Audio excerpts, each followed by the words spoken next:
کیلۆ هەنجیرەکە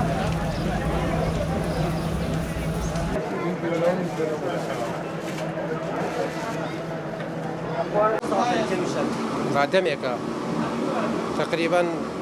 10 ساڵ زیاترە وەڵا لە کاتەکانی کەشە هەیە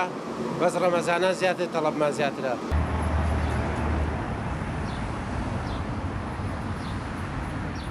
ئێستا زۆر زیاتر دروست دەکەین ئەنی حسێب بکە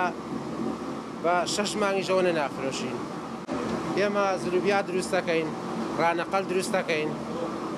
هەنجیری دروست دەکەین باقلاوەی و بامێ و لوقمە قازیە ئەوانەیە تەڵەبن سعرەکانیان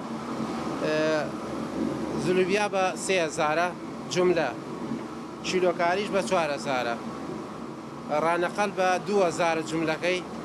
بە کیلۆکاریش بە 3000 لوقمە قازی بە 2000 بە کیلۆش بە 3000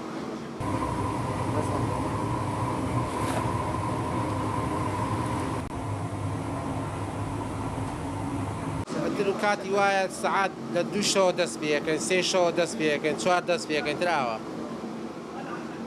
هەتاکو و پێش بانگ دەست هەڵەگرین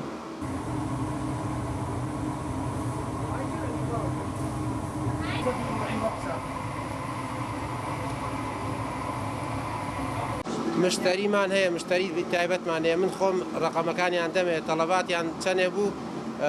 تەڵەباتەکانیانە نووسم و تەلەفۆنم بۆکەن و من حازریەکەم و ئامادەیەکەم